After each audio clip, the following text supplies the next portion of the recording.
হাজিদের পদচারণা মুখর আশকোনা হজ ক্যাম্প এবং এই মুহূর্তে রয়েছি আশকোনা হজ ক্যাম্পের ঠিক সামনের এই জায়গাটিতে।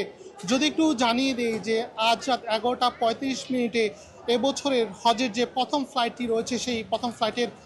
উদ্বোধন করবেন প্রধানমন্ত্রী তারেক রহমান এবং সেটিকে ঘিরে আমরা দেখতে পাচ্ছি যে দেশের বিভিন্ন প্রান্ত থেকে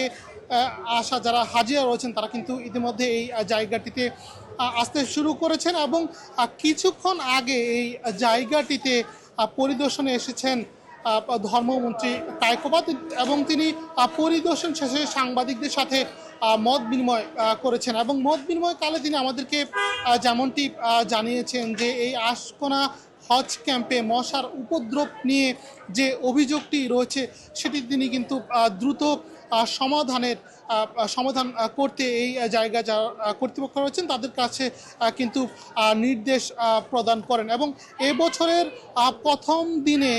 মোট 14টি ফ্লাইটে যারা হজ যাত্রীরা রয়েছেন তারা কিন্তু সৌদি আরবের উদ্দেশ্যে রওনা করবেন এবং সেটিকে ঘিরে আমরা যেমনটি দেখতে পাচ্ছি যে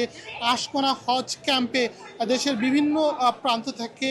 আসা হাজিরা কিন্তু ইতিমধ্যে এই হজ ক্যাম্পটিতে কিন্তু আসতে শুরু করেছেন এবং তাদের এই আশাকে ঘিরে এই আশকোনা হজ ক্যাম্প থেকে নানান ধরনের পরিষেবার ব্যবস্থাপনা কিন্তু তারা করেছেন, যার মধ্যে ইন্টারনেট পরিষেবা এবং সুপ্রিয় পানি থেকে শুরু করে ইমিগ্রেশন এবং বোর্ডিংয়ের যে পরিষেবা সেটিও কিন্তু তারা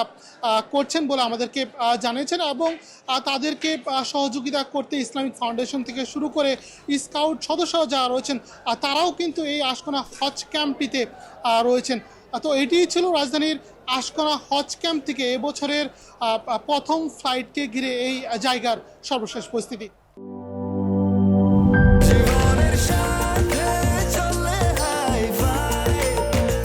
স্বাস্থ্যকর অল টাইম ফ্যামিলি কেক, সব সময় অল টাইম হেলদি লাইফ।